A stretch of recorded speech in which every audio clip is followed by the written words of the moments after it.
Flash news कार्यक्रम में आपका स्वागत है। आइए शुरुआत करते हैं हेडलाइंस के साथ।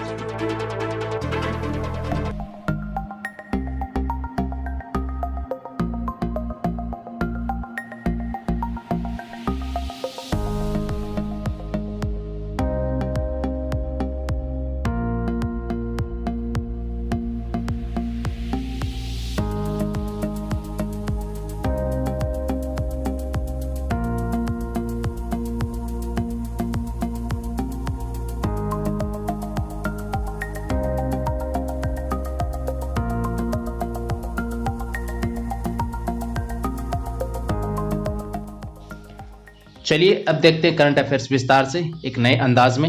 फटाफट वीडियो को शेयर कर दीजिए और चैनल को सब्सक्राइब कर लीजिए ताकि हर वीडियो की नोटिफिकेशन सबसे पहले आपके पास पहुंचे। और एक बात मैं आपको बता देता हूं, जितना अधिक शेयर करोगे उतने ही अच्छे अपडेट्स में इस वीडियो में शामिल करता रहूंगा।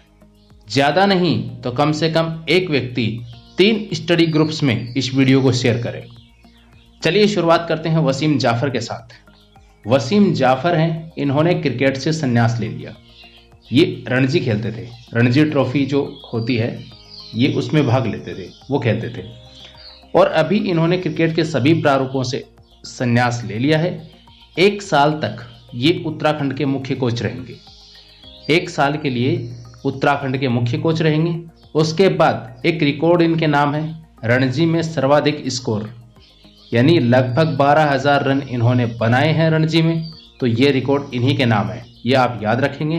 वसीम जाफर, क्रिकेट के सभी प्रारूपों से संन्यास और उत्तराखंड के 1 साल के लिए मुख्य कोच। आगे बात करेंगे तुरंत कस्टम्स की।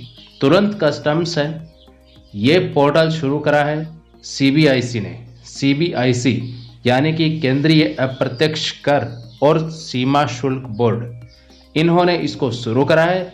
इसके अध्यक्ष चेयरमैन हैं एम अजित कुमार। और इसका मुख्य जो उद्देश्य है वो पेपरलेस एक्सपोर्ट को बढ़ावा देना। इसके साथ ही ये फेसलेस रहेगा और कॉन्टैक्टलेस भी रहेगा। और दूसरी चीज, समय की भी बचत होगी, समय की बचत होगी यहाँ से। साथ ही काम में तीव्रता आएगी। पूरा काम यहाँ पर ट्रांसपेरेंसी के साथ इस पोर्टल पे किया जाएगा। तुरंत कस्टम्स याद रखेंगे। आगे बढ़ते हैं। 2 पोर्टल लॉन्च किए हैं एमएचआरडी ने।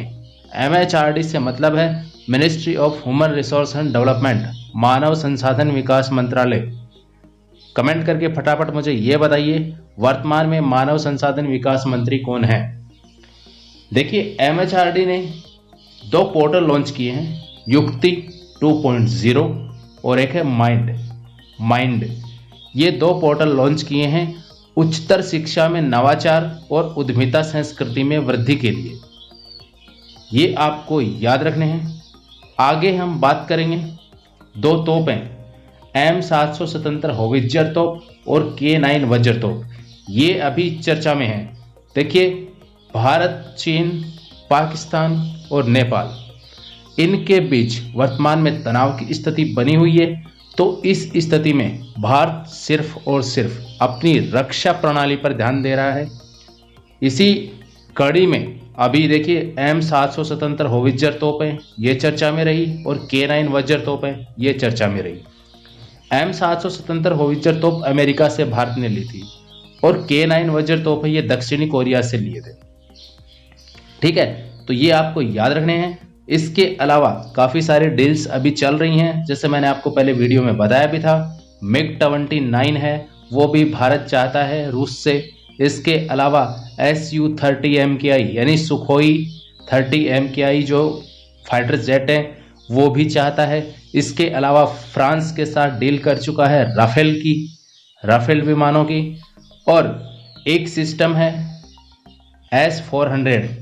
S-400 डिफेंस सिस्टम है, ये भी रूस के साथ में डील की गई है। तो ये सारी आपको याद रखनी है, एग्जाम पॉइंट ऑफ व्यू से काफ़ी इंपॉर्टेंट है और इनसे क्वेश्चन बनने की पूरी संभावना है। आगे बढ़ते हैं। अभी पतंजलि योगपीठ हरिद्वार ने एक दवा लॉन्च की है जिसका नाम है कोरोनिल। इसको कोरोना किट के माध्यम से बेचा जाएगा। कोरोना किट के अंदर 3 या 4 मुख्य दवाइयाँ होंगी अलग अलग प्रकार की, जिनके नाम कोरोनिल, सवाश्री इस प्रकार से होंगे। तो पतंजलि योगपीठ हरिद्वार ने इनको डेवलप किया है और कहा है, ये दावा किया है कि कोविड-19 की दवा है ये, और आयुर्वेद के द्वारा यानी आयुर्वेद पद्धति से इसको निर्मित किया गया है और ये भारत की पहली आयुर्वेदिक दवा है जो कोरोना वायरस का इलाज करेगी। साथ ही एक चीज़ और आपको बता देता हूँ, यहाँ पे केंद्र सरकार की ओर से इसको क्लीन चिट नहीं मिली है, यानी इन्होंने कहा है कि ये जो दवा है ये क्लिनिकल टेस्ट से नहीं गुजरी है, इस वजह से इसका प्रचार प्रसार है वो अभी बंद किया जाए। तो इसके प्रचार प्रसार पर अभी आयुष मंत्रालय ने रोक लगा दी, बिकॉज सरकार ने कहा है कि जब तक इसका क्लिनिकल ट्रायल नहीं होता है तब तक हम इसको परमिशन नहीं दे सकते, इसलिए इसके प्रचार प्रसार पर रोक लगा दी है। तो ये अभी जो आपके दवा है कोरोना किट है, इसका अभी क्लिनिकल ट्रायल होगा, उसके बाद में ही इसको आगे शुरू किया जाएगा। आगे बात करते हैं GEM पोर्टल की। GEM पोर्टल चर्चा में इसलिए है क्योंकि अभी नए उत्पादों के पंजीकरण के समय कंट्री ऑफ ओरिजिन की जानकारी देना इस पे अनिवार्य होगा। यानी जो भी प्रोडक्ट आप बनाते हैं, यानी उत्पत्ति से संबंधित जानकारी, उत्पत्ति से संबंधित जानकारी का मतलब यह है कंट्री ऑफ ओरिजिन। इसका मतलब यह है कि यह जो प्रोडक्ट है वो इसकी उत्पत्ति कहाँ पर हुई, किस देश में इसको निर्मित किया गया, इसकी जानकारी GEM पोर्टल पर देनी अनिवार्य होगी। बिकॉज अभी भारत सरकार ने एक नई पहल शुरू की है, आत्मनिर्भर भारत। इसके अलावा पहले शुरू करी थी मेक इन इंडिया, उसके तहत ये यहाँ पर शुरुआत की गई है ताकि ये सुनिश्चित किया जा सके कि कौन सी वस्तु है वो किस देश से आ रही है, कितना हम उसका इंपोर्ट कर रहे हैं और कौन सी चीज़ है वो भारत से बाहर जा रही है, ये सुनिश्चित करना, और साथ ही आत्मनिर्भरता को प्रभावी बनाने के लिए, ताकि ये पता चले। अब जैसे मान लीजिए कोई प्रोडक्ट बन के आया, उसके ऊपर लिखा है नहीं कि ये कहाँ बना है, तो इसका ये पता नहीं रहता कि हम कौन सी कंट्री से कितना एक्सपोर्ट कर रहे हैं या कितना इंपोर्ट कर रहे हैं। तो एक्सपोर्ट इंपोर्ट को ध्यान में रखना। दूसरी चीज़, उस वस्तु का हम कितना प्रोडक्शन कर सकते हैं, ये यहाँ पर महत्वपूर्ण है। बिकॉज देखिए, भारत चाहता है कि वो आत्मनिर्भर बने और विदेशों पर उसकी निर्भरता कम हो, तो उसके लिए ही इसको महत्व दिया जा रहा है कि जो भी प्रोडक्ट बनता है उसके ऊपर ये जानकारी होनी चाहिए, भारत के पास उसकी जानकारी होनी चाहिए कि वो कहाँ पर बना है और किस देश में बना है। इसीलिए GEM पोर्टल पर नए उत्पादों के पंजीकरण के समय कंट्री ऑफ ओरिजिन की जानकारी देना अनिवार्य किया गया है। आज के अंक में इतना ही।